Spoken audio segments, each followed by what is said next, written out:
Bonjour et bienvenue à notre rencontre. Aujourd'hui, mon invité va être intéressant pour les gens de tous les âges. Si vous êtes jeune et à la recherche d'un emploi, mais il est conseillé au Carrefour Jeunesse Emploi. Et pour les moins jeunes, mais vous serez emballé par son parcours qui est tellement riche. Il est multitalentueux. Sa façon de voir la vie et en tout cas, vous allez voir que c'est extraordinaire. Je suis avec Pascal Clément. Bonjour Thérèse. Salut Pascal, merci d'être avec nous. Merci de m'avoir invité. Généralement, quand les gens, toi tu es de la France, oui. Puis généralement quand les gens visitent le château Versailles, c'est pour une demi-journée ou pour quelques heures. Mais pour toi, c'était ton terrain de jeu. Tu as grandi au château Versailles. Exactement. Alors, parle de ça. Le château de Versailles. Alors, il y a plein de choses à dire. En fait, oui, j'ai eu la chance de... Je suis né en 63. En 64, mon père est arrivé au château de Versailles parce qu'il était embauché pour les musées nationaux. Lui sortait de l'armée, donc il était surveillant militaire pour les domaines nationaux. Donc on est arrivé en 64 à Versailles et j'ai eu la chance de grandir dans le plus beau château du monde. C'est un des plus beaux châteaux du monde. Un des plus visités aussi, donc énormément de gens qui viennent le visiter. Puis quand tu parlais d'une demi-heure d'une demi-journée pour visiter le château, on visite pas le château, on voit rien si on fait une demi-journée.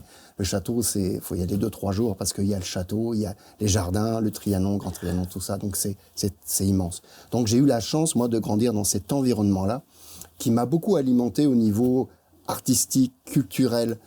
J'ai baigné là-dedans. En fait, c'était mon terrain de jeu. Donc avec mes frères, on avait cette chance de pouvoir courir dans les jardins du parc, de le connaître par cœur, de faire des tours aux touristes. On faisait des tours, on se cachait il y a dans des statues et tout. Oui, puis il y a beaucoup d'emblématiques, beaucoup d'allégories dans le château de Versailles qui sont en lien avec la manière que le roi de France voulait imposer sa puissance, Louis XIV. Donc, en fin de compte, tout est lié à la mythologie romaine ou grecque, mais c'est plus romaine, on va dire, parce que donc chaque représentant de la mythologie représente un membre de la famille royale. Donc évidemment, Louis XIV se représentait, c'était le roi Soleil, donc il se représentait en Apollon. Donc c'est plein d'allégories, il y a une lecture à faire quand on visite le château de Versailles. On peut soit le voir comme, oh c'est beau les statues, les sculptures, les jardins, les fleurs, l'architecture, mais derrière tout ça, c'est politique.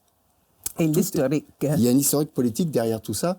C'était une manière de montrer la puissance de la France à ce moment-là et d'expliquer pour les visiteurs aguerris de comprendre chez qui ils étaient. C'est le plus grand roi du monde. C'est comme ça un peu qu'ils se voyaient, c'était la monarchie absolue. Mais moi, j'ai grandi dans cet environnement-là. Cet environnement-là, lui, m'a amené à développer mon côté artistique. Donc, je me suis intéressé à la sculpture, à la peinture, à l'architecture. Et pas le choix, c'est beau. Donc, même quand on est enfant, on observe ça, puis on dit, oh, c'est immense. C'est parce que c'est quelle richesse sur une base quotidienne que tu avais qui rentrait tout le temps à l'intérieur et l'extérieur. Inconsciemment, parce qu'en fin de compte, moi, mon terrain de jeu, c'était évidemment le parc. Puis chaque statue, chaque bassin avait une connotation dans nos jeux d'enfants. Donc moi, j'avais une complicité avec les marmousets, le bassin des marmousets. Les marmousets, ce sont des petits enfants avec des ailes qui jouent. Oui. Donc c'est des statues, mais c'était notre environnement. Hercule, Héraclès, quand on peut l'appeler, au Jardin du Roi, il y a une statue qui est vraiment très grande, qui doit faire à peu près 5-6 mètres, qui est très, très massive. Et quand on allait près de cette statue, on se sentait protégé par Hercule. Oh. Ouais. Oh, mon Donc, Dieu. chaque statue représente un membre. Bon, il y a des grands chefs romains, des grands empereurs. Puis la famille royale est représentée par des déesses ou des dieux grecs ou romains. Donc Apollon, Zeus, Diane ou Artémis, peu importe. Et donc c'est ça qui est... Mon père m'a expliqué tout ça quand j'étais enfant, donc je baignais là-dedans et ça m'intéressait. J'allais voir les sculpteurs quand ils réparaient les statues. Donc j'étais impressionné par le coup de crayon du sculpteur parce qu'il dessinait super bien la partie qu'il allait retravailler de la statue. Après, il prenait un bloc de marbre, il taillait ça, c'était impressionnant. Donc pour moi, ça nourrissait ça. Donc moi, ça nourrit mon côté, j'adorais dessiner. Donc je dessine beaucoup les statues. Après, j'ai aimé les super-héros, évidemment. Fin des années 60, j'ai eu un premier Marvel dans les mains. Puis et le fait aussi de rester là, mais ça a donné la chance de rencontrer des dignitaires qui sont... Oui, c'est parce qu'ils atterrissaient, en fait, quand j'habitais au poste des matelots. Au début, j'habitais à l'Orangerie, ça c'est dans la partie du corps du château de Versailles, à l'Orangerie. C'est de 64 à 68. Et après, de 68 à 78, on habitait au poste des Matelots. Donc c'est au Grand Canal, quand on descend la Grande Allée, le tapis vert, il y a le bassin d'Apollon et il y a le Grand Canal, qui est un canal immense, où le roi avait ses bateaux pour ses jeux. Et de chaque côté, il y a les petits pavillons, la petite Venise et le poste des Matelots. Oui. Nous, j'habitais au poste des Matelots. Donc en fait, quand il y avait une réception officielle, les chefs d'État souvent atterrissaient sur la pelouse entre le Grand Canal et le bassin d'Apollon. Donc après, il y avait une procession et ça passait toujours. Mon père était en représentation. Donc souvent, on était à la queue leu, mon père, ma mère, puis nous les enfants, puis les chefs d'État. Tu as rencontré De Gaulle. J'ai vu Charles de Gaulle, j'ai eu cette chance-là, mais moi j'étais enfant, donc Oui. c'était un grand bonhomme pour moi. C'est ça, la reine d'Angleterre, Carter, Jimmy Carter, j'ai vu le Shah d'Iran. Puis il y a aussi des vedettes qui sont passées ou c'est ça. Puis j'ai la chance de voir André Malraux quand il s'arrêtait avec sa Rolls, il s'arrêtait toujours devant la maison, puis il saluait ma mère. C'était quelqu'un de très bien élevé, bon un petit peu sous de temps en temps, mais très. Puis Jacques Chirac aussi qui venait quand il était Premier ministre, qui venait souvent frapper à la maison pour voir mon père pour qu'il ouvre les grilles. Donc c'est un personnage. Bonjour, c'est Jacques Chirac, quoi. Donc il était notre président aussi, mais j'ai eu la chance. Puis j'étais enfant. Donc oui, des personnalités, j'en ai vu plein. Des personnalités françaises comme Michel Serrault, Jean Poirier, Pierre Tchernia sont des gens. Ça vous dit rien au Québec, mais sont des gens. Non, mais pour toi c'était. Donc on passe parce que tu es très volubile. On va passer à un autre mot. Guitare. Tu m'avais dit une fois, rien arrive pour rien. Mais toi, je ne sais pas, tu étais ado, je pense que tu as trouvé une guitare. Exact. Tout était pété et tout ça, mais dans une poubelle. Mais l'importance et tout l'impact. Exactement. C'est vrai que rien n'arrive pour rien, puis on le voit tout au long de la vie. Hein. À ce moment-là, j'en avais aucune conscience, mais en sortant du lycée où je faisais ma formation en plomberie chauffage, j'attendais le bus, et puis c'était la période des encombrants, puis c'était à Le Chesnay, en fait, c'est là où j'étudiais, au lycée Le Chesnay, Jean Moulin, et on regardait, il y avait les encombrants, puis il y avait une guitare qu'on voyait de loin, fait que là, mes collègues, le premier qui l'attrape en courant, c'est moi qui cours le plus vite, c'est moi qui ai eu la guitare. Donc je suis revenu avec le bus dans cette guitare. C'est une guitare classique, une guitare espagnole classique, mais il n'y a pas de chevalet, le sillet était cassé, il n'y a plus de cordes. Elle était un petit peu en piteux état, puis j'ai ramené ça à la maison. Et mon père, lui, il a été l'emmener dans un magasin de musique pour refaire le chevalet, puis mettre des cordes. Donc quand il a ramené ça, après on s'est retrouvé avec cet instrument-là, puis moi, c'était le début où j'écoutais du rock. Donc, j'écoutais Eddie Cochran, Gene Vincent, Elvis Presley. C'est incroyable que cette musique-là t'intéressait. C'était à cause de Happy Days. Ah, OK. La série Happy Days. Oui, à la télévision. J'adorais Rock Around the Clock de Bill Haley. Oh. Fait que ça m'a amené à tout ça. Puis quand mes oncles et tantes ont vu qu'on s'intéressait, ils nous achetaient, pour Noël, nos anniversaires, ils nous achetaient des disques de grands artistes de rock'n'roll, Ray Charles. Enfin, Ray Charles, c'est pas du rock'n'roll, mais il en a fait. Et puis Jerry Lee Lewis, donc Little Richard. Mais le premier que j'ai vraiment eu, moi, c'était Eddie Cochran. Puis ça a changé ma vie. Et toi, tu es autodidacte. Oui. Tu n'as pas suivi. Non, jamais suivi de cours. Tu écoutes, puis. J'écoutais, puis avec la guitare, au début, je faisais ça sur une corde. Donc j'étais capable de refaire une mélodie sur une corde. Puis. Après, j'étais à des balles, puis j'ai vu qu'il y avait des guitaristes, puis ils font des actes, mettre les doigts comment, puis j'observais ça, puis je rentrais chez moi, j'avais vu, j'essayais, puis c'est comme ça que, fil en aiguille, j'ai usé les cassettes et les disques à l'écouter, à remettre en arrière pour comprendre ce que faisait le guitariste. Et puis, il y a j'avais été pris dans un groupe à 16 ans, comme chanteur, puisque je chantais en yaourt au début, mais j'aimais ça chanter. Parce que ça me passionnait, j'avais un tourne-disque, on mettait les disques, puis je chantais à tue-tête. Mon petit frère aussi. Et ça, c'est les Dixie Stompers? Ça c'était pas encore c'est venu les Dixie Stompers, mais c'était pas encore les Dixie Stompers. Donc là, c'est tout ce processus-là qui m'a emmené à développer. Donc j'avais eu un guitariste, il m'a montré les accords, il m'a expliqué les notes, tout ça. Donc là, j'ai travaillé beaucoup. Et les Dixie Stompers, ça a été créé en 83. Donc je suis sorti de l'armée en 82. Et puis, je faisais quelques petits spectacles avec mon frère, toujours un petit hommage à Elvis Presley. Puis on a décidé de monter un groupe de rock, puis de faire nos propres chansons. Donc, Dixie Stomper est né en 1983.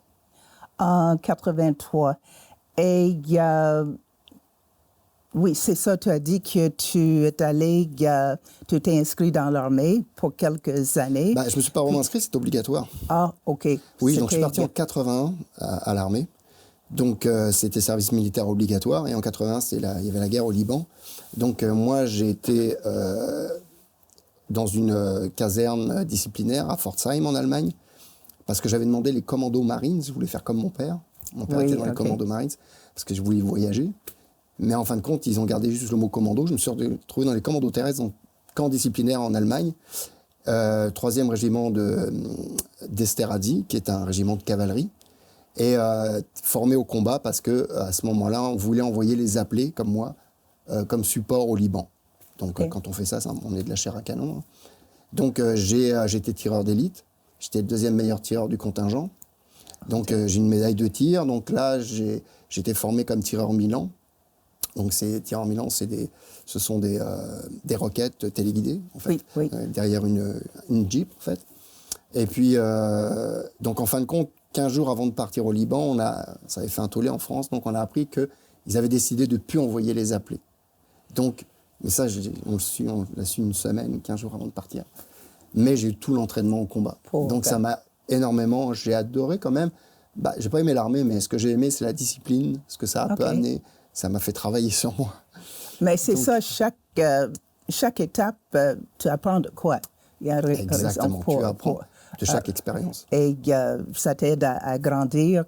En revenant, c'est là que tu as travaillé aussi au château? Oui, quand je suis revenu, j'avais mon diplôme, mais je n'avais pas d'expérience, je n'avais pas fait mon service militaire. Donc en sortant du service militaire, j'ai postulé au château de Versailles et puis j'ai été embauché dans le génie climatique. Donc là, j'ai amélioré. Là, moi, j'avais une formation en plomberie chauffage. Donc là, j'ai été me chercher la formation en génie climatique. Et j'ai adoré ça. Puis surtout que le château, déjà, je le connaissais. Donc c'était un avantage pour moi. Sauf que là, j'ai découvert encore plus ce château parce que moi, je le connaissais. Derrière scène. Sauf que moi, j'avais les gros trousseaux de clés, j'avais toutes les clés et je l'ai fait de fond en comble. Parce qu'il y a beaucoup de souterrains à Versailles. Et j'ai eu cette chance-là. Il est magnifique, ce château. Il est immense. Et j'étais dans des pièces qui avaient gardé, depuis la Révolution, cette ambiance-là. Qui n'avait pas été changée depuis. Il y a des rénovations qui ont été faites parce que c'est devenu privé maintenant, c'est plus national. Donc, à cette époque-là, moi, dans les appartements, les derniers appartements de la Pompadour, c'était chargé d'histoire. C'était tel que c'était, ça n'avait pas bougé. Donc, c'était, en tout cas, moi qui suis artistique, qui a une sensibilité, j'ai beaucoup de ressentis à Versailles. Comme au Petit Trianon, le Petit Trianon de Marie-Antoinette, le Grand Trianon, j'y ai travaillé. Puis je m'occupais des résidences pour les chefs d'État. Donc la Lanterne, la résidence du Premier ministre à l'époque, qui est maintenant la résidence du Président de la République. Donc moi, j'ai refait toute la chaufferie de la Lanterne. À chaque fois que le Premier ministre venait, je mettais en marche tout ce qui était climatisation, chauffage. C'est toute une expérience. Je retourne le mot guitare parce que je pense que tu avais 27 ans, donc c'était après l'armée. 14 juillet, tu as eu une expérience marquante. Oui, très marquante. Électrifiante. Électrifiante, on va dire. Oui, tout à fait. En fait, j'ai été électrocuté sur scène. Je jouais au Hollywood Savoy à Paris, c'est derrière la Bourse. C'est un très grand restaurant, très réputé, où en fait, il y a des musiciens qui jouent pendant que les gens dînent. Donc c'est souvent de la haute société qui va là. J'ai joué pour l'anniversaire de Catherine Deneuve, j'ai joué pour Bernard Tapie, j'ai joué pour Ayrton Senna. Donc c'était quelque chose qui est un endroit où musicalement on rencontrait plein de gens du showbiz. Puis en même temps, il y avait des serveuses qui chantaient. Puis c'était pendant le soundcheck, le 14 juillet, il faisait chaud. Je transpirais, la scène c'était de la moquette et il n'y avait pas de différentiel. Donc j'ai pris l'électricité par le micro, ça a fait masse avec ma guitare, donc j'ai été électrocuté. Donc je suis tombé, en fait je suis mort. Donc j'ai fait une NDE ou une expérience éminente de mort, mais en tout cas j'ai quitté mon corps. Je me suis retrouvé tu as eu cette expérience. Cette expérience-là, donc qui m'a extrêmement marqué. moi, je suis quelqu'un de croyant, je ne suis pas pratiquant, mais ça m'a connecté à qui je suis en tant qu'âme, pas en tant que corps incarné. Je pense que nous sommes tous des corps incarnés. Je n'essaye pas de convaincre qui que ce soit, mais moi, c'est dans mon ressenti. Et puis, cette expérience-là m'a ramené sur Terre, parce que j'étais à cette époque-là, un côté égo, d'être sur scène, de chanter, d'avoir des fans, d'avoir des filles autour de moi, le regard des autres. Puis là, ça m'a ramené sur Terre. Vraiment, oui. Puis ça m'a regrandé, puis je suis revenu avec quelque chose et ça m'a transformé. Donc depuis, ça fait 33 ans que ça m'est arrivé, j'ai cheminé au travers de tout ça. Ça ne se fait pas du jour au lendemain. Et l'impact, ça reste. Très positif, parce qu'on est tellement plus que... On est plus grand. Puis on fait partie d'un tout. Tout ça, moi, j'en suis convaincu. Et ça me permet d'être la personne que je suis aujourd'hui. Tout ça, toutes ces expériences-là, ce parcours-là m'a amené à être qui je suis aujourd'hui. Et je suis en développement continuellement. Non, moi, je trouvais que j'avais des frissons quand tu m'avais dit ça. Et tu avais dit, il y avait une phrase, tu as dit, nous sommes des êtres spirituels qui vivent une expérience humaine. Oui, c'est pas de moi, ça, c'est de Jean Stone. Mais cette phrase-là me parle tellement parce que je ne l'ai pas compris tout de suite. Par la suite, j'ai quand même rencontré beaucoup de personnes pour assister à des conférences sur les NDE. J'ai rencontré le docteur Moody qui a écrit La vie après la vie, le professeur Charpentier qui est un grand anesthésiste qui fait le monde entier, qui fait des conférences dans le monde entier parce qu'il étudie beaucoup les NDE. Donc j'ai rencontré d'autres personnes qui ont vécu la même expérience que moi et il y a une similitude là-dedans. Donc j'ai été témoigné par la suite et ça m'a permis d'évoluer spirituellement et de comprendre que nous sommes tous des êtres spirituels mais qui vivons une expérience humaine. On va continuer parce que le temps passe. De Versailles, qu'est-ce qui était les moments, c'était quoi qui est arrivé pour t'amener vers la belle province? Ce qui m'a amené vers la belle province, la rencontre d'un producteur québécois, Claude Laliberté, Vince Productions, qui, lui, travaillait avec Johnny Farago. Il a été président du fan club international d'Elvis Presley. Il a assisté à beaucoup de shows avec Elvis Presley. Il a rencontré Elvis Presley. Puis, lui, il était venu en France pour acheter... à cette époque-là, notre producteur, c'était le président directeur général de Country Hits Magazine, un magazine français sur la musique country, qui était devenu notre producteur, qui avait racheté notre contrat. Et on jouait à Lourdes. C'est bizarre, on jouait à Lourdes. Oh oui. Et donc, M. Laliberté est venu nous voir en show, puis il avait été impressionné par notre prestation, parce qu'on faisait toujours une partie d'hommage à Elvis Presley.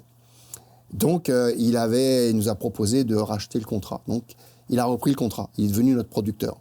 Et il nous a proposé, ça c'était en 87, de venir enregistrer un album au Québec. Parce que nous, on avait un album en préparation. Nous avions déjà sorti 2 45 tours. Un qui avait été sponsorisé par Europe 1, puis avec Coluche à l'époque, qui nous avait donné un coup de main.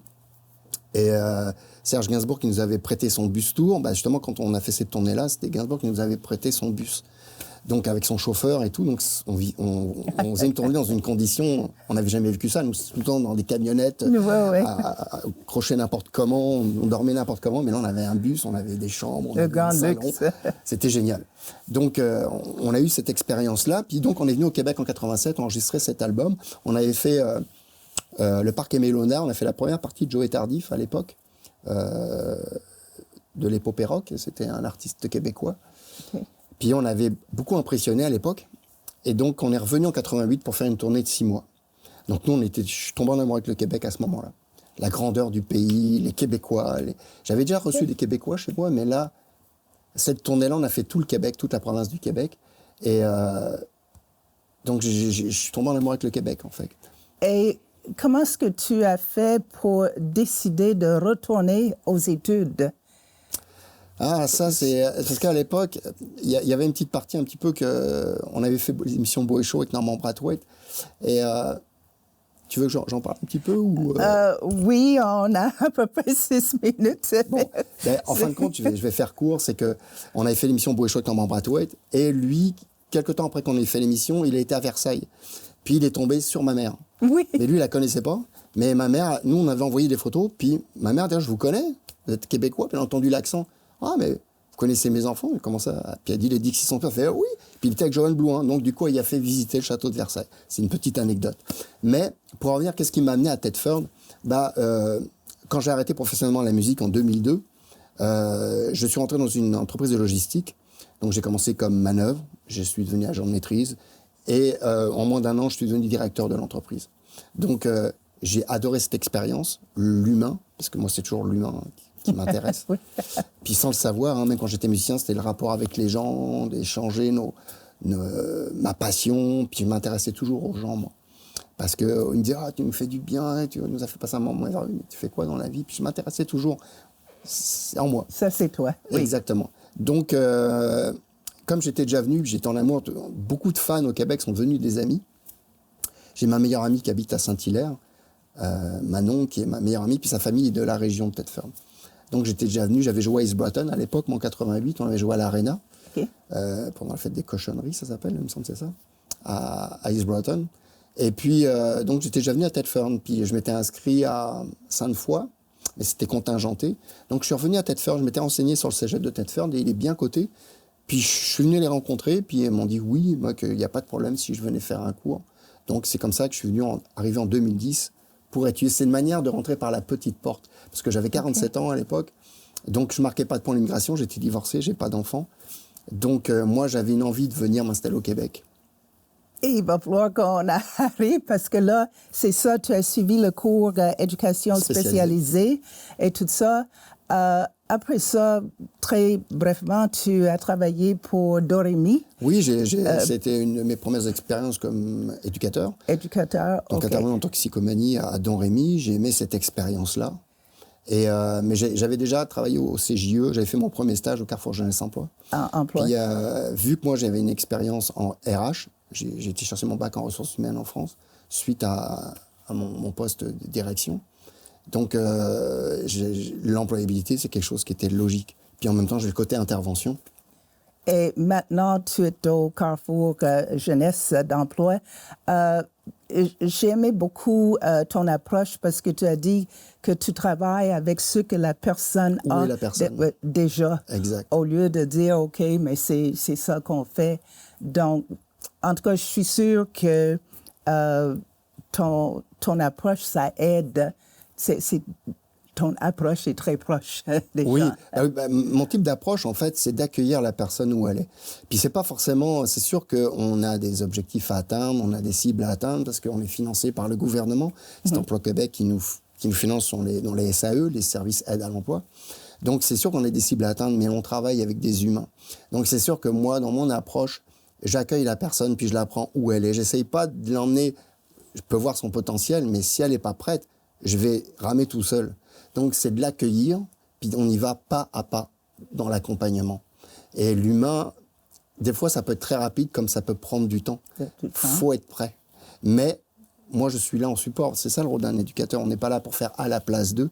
On est là pour accompagner, maintenir, mettre la petite main sur l'épaule, le soutien, l'écoute. Et moi, j'utilise beaucoup, je me sers des fois de la spiritualité parce que ça a du sens, puis on débloque beaucoup de choses. Donc, c'est une forme de psychologie aussi, puis c'est d'écouter les gens dans leur vécu, qu'est-ce qu'ils ont vécu comme déception, comme frustration, parce qu'ils ont eu des expériences dans leur vie aussi, qui les ont amenés à être très éloignés du marché du travail. Donc, il faut les ramener et retravailler sur leur motivation, leur estime de soi. Donc, c'est un travail, je travaille avec l'humain. C'est ça qui... Moi, la mission de Carrefour, je l'ai vraiment gravée sur le cœur, et j'adore ce job-là, parce que c'est en lien avec qui je suis et où je veux me diriger. Qu'est-ce que j'ai fait dans ma vie? Si j'ai pu donner le goût à un jeune de trouver et réaliser son plein potentiel, j'ai réalisé ma mission. Et c'est la communication. Et souvent, quand on est dans une position où on peut donner conseil ou quelque chose, on pense que c'est un sens unique. C'est juste nous autres qui donnent, mais ce n'est pas ça. Vraiment pas. Puis je le vois au quotidien, c'est parce que c'est un échange. Moi, je grandis au travers de ces rencontres-là aussi. Je grandis avec l'expérience des gens. Puis moi, je partage la mienne. Si ça peut les aider à les accompagner pas à pas. Mais ça va jamais que dans un sens, hein, comme tu dis. Mais oui, c'est hyper important. C'est ça, l'échange. Puis l'écoute qui est très importante. Tu vas continuer. Tu parles toujours avec passion dans tout. À l'automne, au moment de diffusion de cette émission, mais tu vas avoir commencé aussi à animer ton propre émission. Oui, on en a discuté avec la directrice de l'époque, avec Geneviève, on en a discuté avec Catherine. Puis, c'est quelque chose qui m'intéresse. Moi, je suis un passionné, donc je vais animer des émissions. Peut-être, on est encore en train de chercher le titre de l'émission. Ça peut être Tour de table, comme elle a proposé. Je trouve que c'est une bonne idée. Mais d'aller sur des choses qui me passionnent, puis sur des sujets diversifiés. Ça peut être dans l'art, la musique, la science. Ça peut être ça va être l'humain. très varié. C'est ça, la spiritualité, évidemment, parce qu'on fait tous... On doit s'éveiller, on doit tous travailler notre spiritualité. Peu importe à quoi on croit, mais il y a une manière de travailler sa spiritualité pour grandir. Merci beaucoup, Pascal. Merci à toi, Je suis Thérèse. tellement contente qu'on a eu la chance de se rencontrer. Tu es vraiment un cadeau pour la région. Merci beaucoup. À votre région, merci de m'accueillir. Et bonne continuité. Merci beaucoup, Thérèse, et à toi aussi. Comme j'ai dit, un homme très intéressant. Si vous êtes un jeune qui a besoin de conseils pour un futur emploi, vous êtes très chanceux de rencontrer Pascal. Si vous êtes quelqu'un qui compte Pascal parmi vos amis, comptez-vous chanceux que vos chemins ont eu la chance de se croiser. Ceci termine notre émission pour cette semaine. Soyez le nôtre la semaine prochaine pour une autre rencontre.